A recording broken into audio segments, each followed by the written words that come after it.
Wonderful. So our time is short, and our topic is very large. So I thought I would start by laying some groundwork that I believe we can all agree on. Just by show of nodding heads so we can get it covered. Do we all agree that AI is an absolutely transformative technology and deserves the attention of this conference? I think yes. Yes. Do we all agree that AI has the potential to create enormous benefits for society if we handle it well? I believe yes. Yes. And do we all believe that it poses significant risks that we will need to manage carefully? I believe also yes. Wonderful. So as a brief level setting, I would love to see, just by show of hands in the room, who here uses AI regularly? Language models, chatbots, similar. Fantastic. Okay, so a familiar room. That's great to know.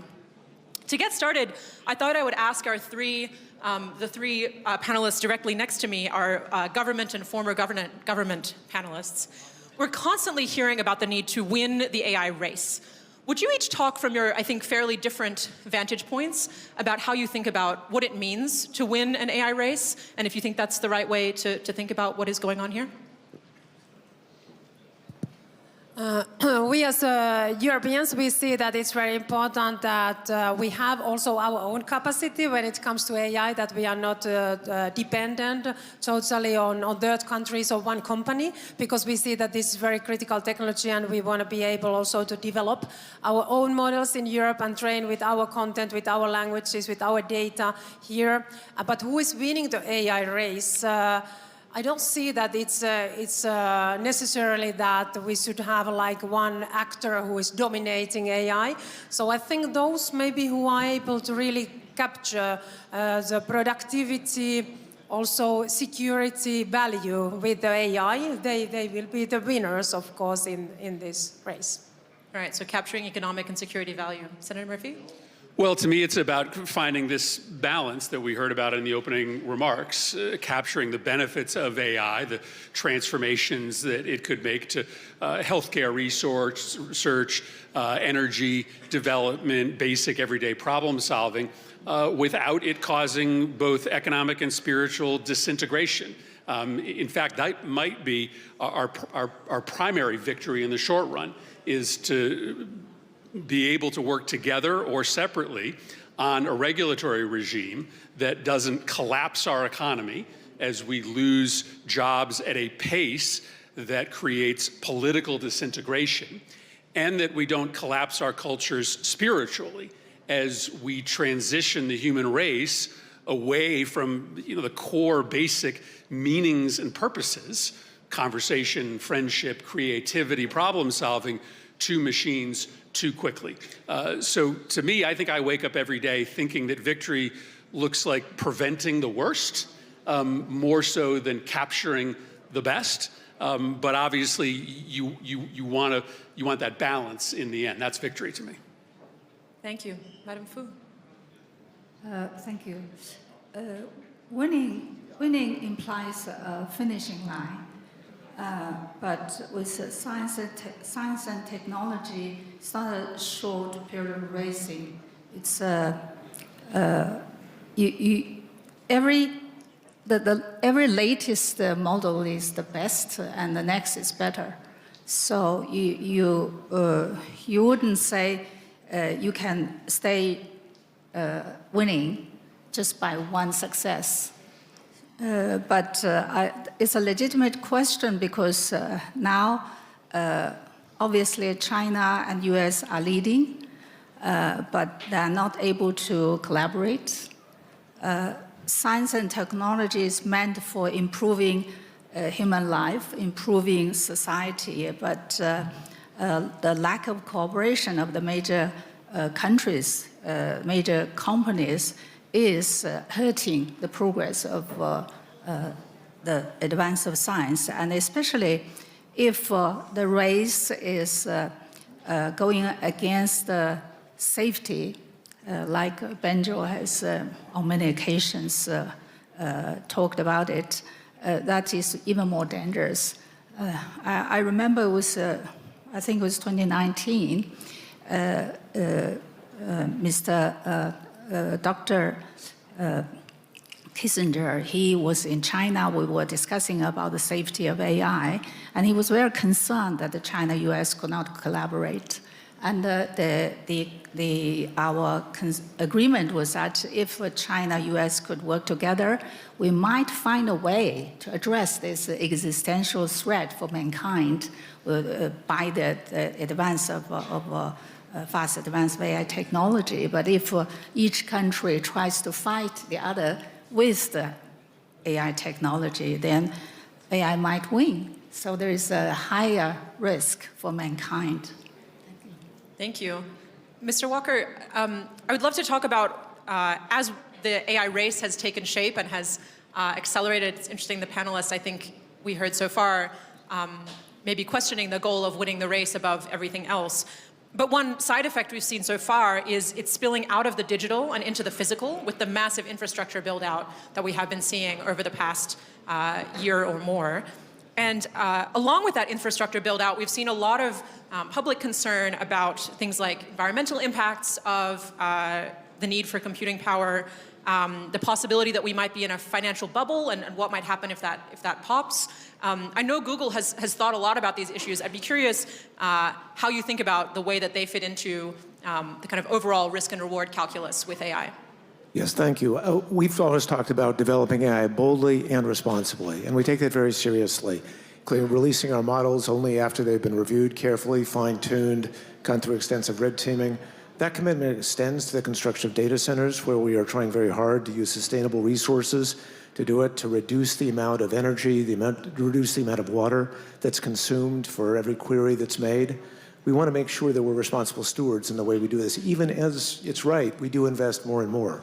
We are at the same time also seeing real-world benefits from these technologies, and it's important to note that. The panels acknowledged it, but they range from Waymo cars, which will, I think, save hundreds of thousands of lives every year.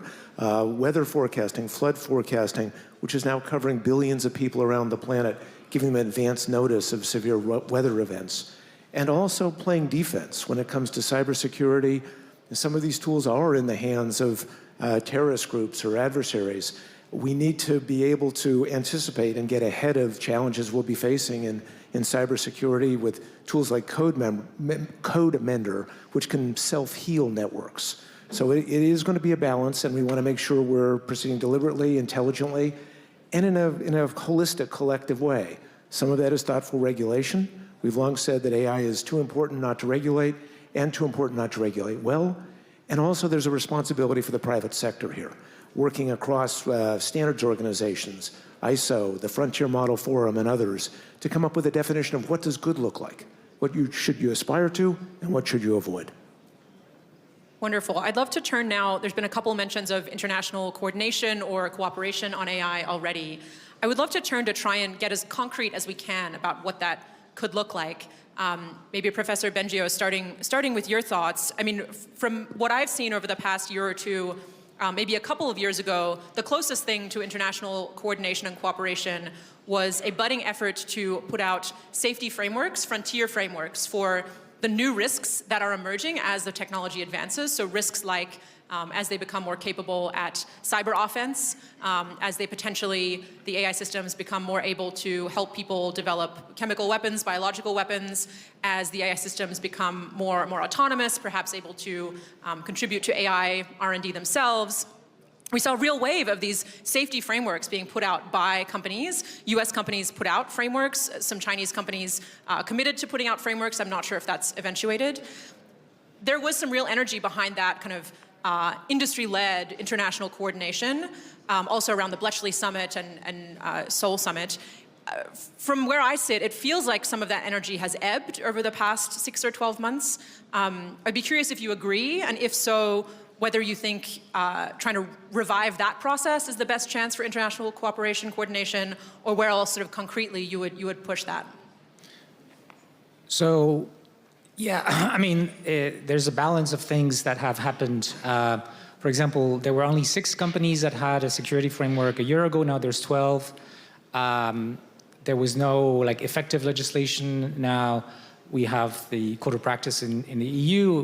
We have legislation in California, in New York, and other states are coming up in various aspects of AI. So I think that there has been progress, but of course, as you said, there's been also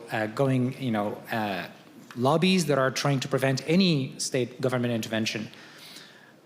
Going back to the international coordination problem and some of the things that Madame Fu said, there are lots of things that can be shared. Like if we make progress on the science of safety, for example, it's in everyone's interest to share that information, right? So that's one example. Another thing that's good to start working on right now, even though we don't see a vision for the short term for international coordination, say involving the US and China, is technology that would make it feasible and easy to verify any kind of future treaty. And it can be useful even for verifying that companies are doing what they said that they would, right? So there are a number of groups trying to make sure that, a treaty isn't just going to be something you have to trust the other party to do, but that can be verified. So in other words, technologically, something that would be different in the chips and the hardware that makes it possible to check, things like how big of a model you're training and other quantities that matter. So yeah, I think ultimately the other thing I want to say about international coordination is the forces of competition are not helping, but if the awareness of the potentially catastrophic risks, whether by misuse or loss of control, grows sufficiently, then all parties understand that we could all lose if we don't coordinate. Like it's not in the interest of any of the party that these catastrophes would happen. And then it's just like we've seen for nuclear weapons, except that it took like 15 years after the Second World War for getting these things going, and we may not have 15 years. We have to do it faster. Would other panelists like to add on international coordination? Madame Fu, I know that you've spoken about the importance of international cooperation on AI. How do you see the concrete next steps forward at this moment?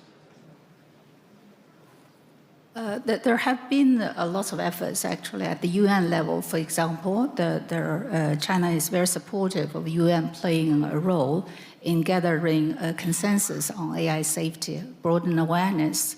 And the Bletchley process was also very important. It really tried to organize at the government level of what is called AI safety institutions collaboration. But unfortunately, this process is not moving forward. But the people who have been on the track are still talking with each other. I think it's very important for people like Joshua and Jeff Hinton and in China, Andrew Yao.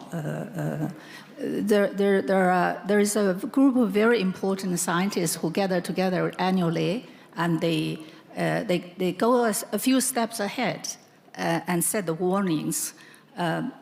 It was 2024 when Benjo came to Beijing, and that's how I started. He educated me about the AI safety issue, and the meeting launched this red line statement, which really has become a kind of going ahead of everybody and setting the standard, trying to set the standard.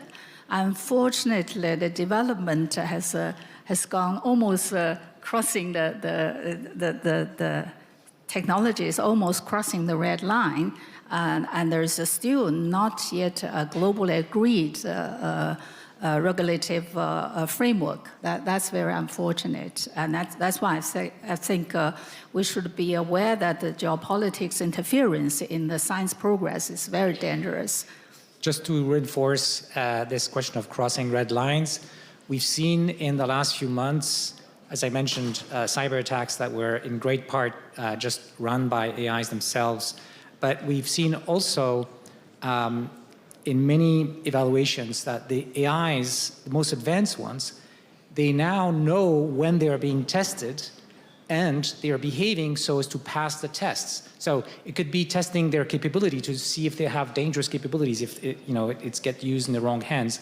Or it could be that they have good intentions, or they won't cross our moral red lines. But Now we are in a situation, the companies are admitting, where we're not really sure when we get those risk evaluations what we're getting. And this is just, I think, a wake-up call to see that something we mentioned in the international report, that currently the science of mitigating the risks is progressing, but not nearly as fast as the capabilities of these AI systems. I would just add, there obviously is an effective moratorium on the United States right now when it comes to interest in either domestic regulation or in international regulation. And a mandate for an American leader to prioritize working internationally to regulate AI doesn't come from nowhere. The industry right now is spending millions of dollars trying to suppress conversation in the United States at the state level and at the federal level around a regulatory framework.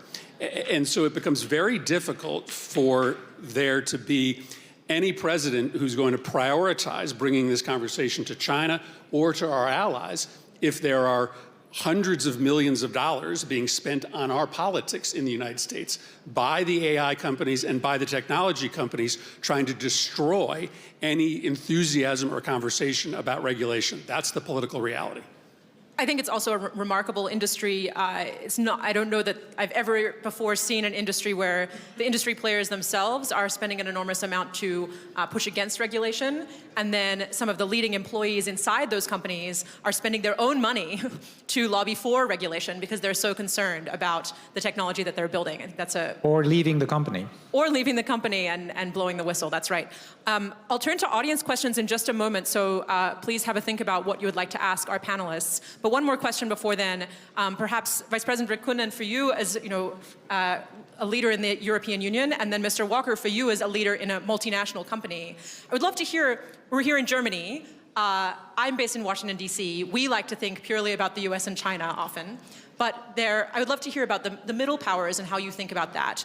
The EU, are you acting primarily as a bloc trying to compete as a superpower bloc? Do you think there's a role for coordination with other middle powers? I'm originally Australian.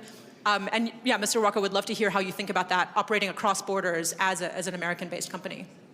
Yeah, maybe coming back to that question that should there be international cooperation when it comes to rules in AI. I think certainly that we should have more international cooperation now and activities in this field. Of course, European Union was the first continent to set rules to AI, and there we have also in our AI Act, we have very risk-based approach. So we see that most of the cases, the risk is very low where we're using AI, but then when we are speaking of the user cases where, for example, AI is operating the systems in the hospitals or in transportation, when AI is deciding who will get the job, then AI is making very important decisions which are having huge impacts to people's everyday life. And those systems, they have to meet certain standards. They have to be tested before they are entering into the markets that people can also trust to these technologies. We think that we're working also with Australia, Brazil, so really, I think with these partners, it's also important to look how we can also work in field of AI and also shape globally, of course, the rules on AI, because I see that the safety should be interest of everybody globally when it comes to AI. And we share the interest in a global framework and alignment and cohesion. We work with the Vice President's services and with Professor Bengio on the Code of Practice to which we subscribed. Thank you. Yes, we worked in California with Governor Newsom's office on a version of that in California with regard to transparency, and we remain engaged in a number of U.S. states, and we would support a federal framework for transparency, for some of these other issues. Many countries around the world are facing this challenge, from Japan to Singapore to India. Obviously, the UK is working through a variety of other issues as well. At the same time, we also have to recognize existing laws should apply to AI. And we need to think through the implications there because there's so many different applications of AI, from healthcare to online content to banking and the like. Existing regulators need to think through how does AI change the work they've been doing. There's a lot of expertise there. We need to revamp it and re-energize it for this new century. Thank you. In China, the regulative effort has become, is growing gradually. And it's based on a decade of internet governance rules and regulations, and now we have incorporated AI into the law. And in China, the thinking is to try to strike a balance between safety and development. We call it small steps, fast pace. We launch AI management regulations every other year, and to try to also issue targeted measures to make sure that the regulation keep pace, but not to block the technological progress. Thank you. Yeah, let's turn to audience questions. I think we have time for at least a couple. Over here, we'll start, and there's a microphone. And I'll remind, of course, we all know a question is maybe 1 or 2 sentences and ends with a question mark. Thank you. Sure. My name is Nubar Fain, and my question is to Mr. Bengio.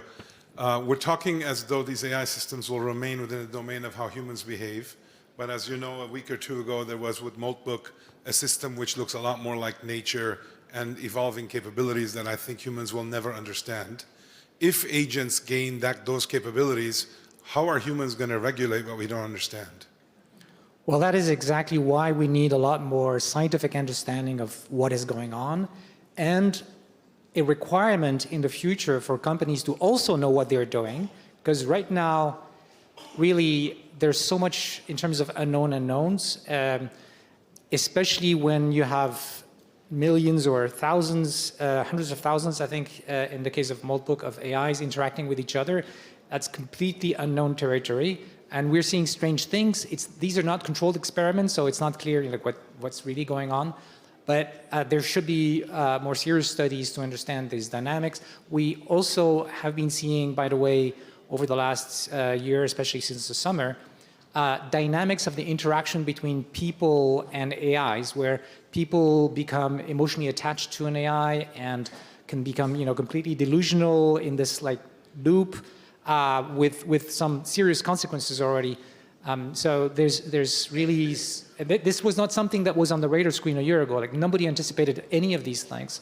And that is exactly why we need to be cautious, why we need to study those phenomena before they are deployed on a large scale without, knowing the consequences.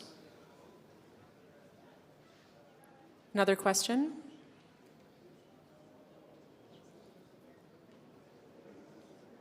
I will happily keep asking questions. Wonderful.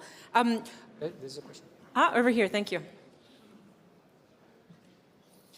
I was at Google a couple of days ago, and you were very proudly announcing how much more of your code is being written by AI. Do you think that this is safe at this point in time, given that all studies show that the code produced by AI is of a lot inferior quality compared to human-written code? We do have human review of the code that's being developed, but I would say the quality of AI code is improving. A lot of it is being done at a basic level. The humans are still doing the architecture, essentially, and the administrative tasks are being done by models. But this continues to advance. We're seeing great, and not just Google, Anthropic, others are doing very good work in terms of creating code-building machines. You've heard of vibe coding, where we're reducing barriers to entry. People who didn't have a background in coding are actually able to use these tools to create applications that are useful for themselves. So it's obviously an area to watch. We need to drive down the hallucination rate, make sure the code actually performs appropriately. But at the same time, again, there are adversarial attacks against code. Much code already that's written by people has bugs in it. We don't want to let the perfect be the enemy of the good. And AI can actually remove bugs and vulnerabilities in our existing systems. Again, Anthropic just published an example where they were able to identify hundreds of vulnerabilities in open source code that they're now working to remediate. And so AI can actually help us and get to a better than human standard in some cases. I suspect Professor Bengio wants to weigh in. Yeah, no, I agree with the things you're saying, but I want to also emphasize that the public declarations from many in those companies suggest that they have a plan to advance, in particular, the ability of AI to do coding and research in AI. And the idea, in case you're not familiar with it, is that once we have AI systems that can code and do research in AI, as well as the best humans, that these AIs start really be driving the next generation of AI and accelerate that progress. Because once you train an AI, it's like you have a million of these in your data center running together. So there could really be a possibility for this kind of advances to really change the game and also change the balance of power, by the way, that this conference is about. And we should really keep an eye on this. Also, if the AIs are designing the next version of AI, then the guardrails coming from human oversight might not be sufficient to check that there are no backdoors and bad behaviors that we don't see coming in those future versions. So it's not something that is happening right now, but this is clearly the path that many companies are talking about in order to get to superintelligence. And we should be very, very careful about how this is going to happen, if it does. Let's go just in the front here. Mm-hmm. And thank you so much for the moderator and the panelists for the great discussion. I'm Mohammed, I'm from Sudan. As AI increasingly shape global power structures, how can nations in the global south ensure they are not merely participants in a system designed elsewhere, but active architects of AI future that reflect their own economic priorities, cultural value, and democratic aspirations? Thank you. Which of our panelists? Vice President? Yes, I see also that AI is something so important that everybody should have really access to that, and we should really support all the countries also to build up their capacities in this field. And like you said, also to really train and develop the models based to different culture and languages. And we see that this is a very important part, of course, of the technological future of the countries. So I think it's also important to support that kind of activities all over the world, that everybody is having access to these important tools. And I would just say this is reflected in a conversation that happens in the United States. What freaks people out in the United States is the idea that there are going to be only a handful of companies that are going to control these enormous data sets and these enormously powerful capabilities, and that one person could wake up one day and decide to make a tweak to the code, the algorithm, the way in which the LLM works, and your existence has fundamentally changed. And so it is in, I think, the interest of the global south, the interest of the world writ large, but also in the interest of the constituents that I represent, to try to build out AI in a more decentralized way than it exists today. Now, we're very fearful of that in the United States because we see a much more centralized process in China. And we are told repeatedly that if you don't invest power in just a handful of companies, you'll lose this race. So add to the list of things that we should be talking about at a global level, how you build out a future platform in AI that allows for more decentralization. That's something that we can be talking about at that table as well. I just want to repeat some of the words that my Prime Minister, Canadian Prime Minister Carney said at Davos recently. If you're not at a table, you are on the menu. So what this means is the countries that don't manage to be in an alliance to make sure they will have a say in how AI will be developed and deployed and how that power will be decentralized, right, could end up victims in one way or another, or at least decisions will be taken without their voice. And it's not clear right now how developing countries can have any chance at having a voice, but this should be the priority because there are lots of countries that are not the US and China. And when they get together, I think they are a force to be reckoned with. These are clearly important considerations. My colleague James Manika co-chaired a UN report on the global perspectives on AI, trying to bring in perspectives from around the world. And we have commissioned research polling in different countries. It's notable that the most optimistic region of the world about AI is actually the global south, because they see the potential for clean water, for better healthcare, for improvements in transportation and energy, et cetera. So the promise here is great, but the need for wide input into the conversations and the values that are behind the development is also clearly important. Thank you. I think we have time for one more question, if we have another. We'll go here in the front. Hello, I'm Khadija Bukhari. I'm a Munich Young Leader this year, and I'm from Pakistan.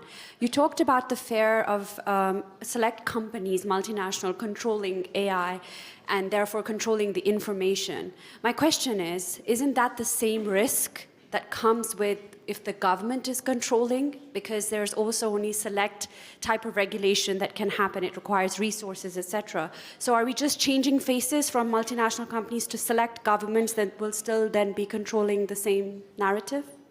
Well, certainly any time that you're talking about a robust system of government regulation, there's a risk of winners and losers being chosen by the government. But there is plenty of history in the way that the United States regulates emerging industries to show that we actually can prioritize protecting consumers, protecting human beings, rather than allocating who wins in a market or who loses in a market. You know, if you just started with some very easy steps like requiring watermarks for AI-generated content, keeping kids away from these chatbots, that doesn't give advantage to one company or another. It just protects human beings from the immediate abuses. So your question is the right one, but there is a way to do it that doesn't put a finger unduly on the scale. And I would just add one quick thing. If we don't want to see concentration of power of the kind you're concerned about, you know, it can't be that we allow a single company to dominate or a couple, and similarly, we can't allow a single country or a couple to dominate. It has to be a world that is multilateral, where we manage that power so that we all win. Thank you. I'm being told we need to wrap up our panel. I will thank you very much, and please join me in thanking our wonderful panelists on this important topic.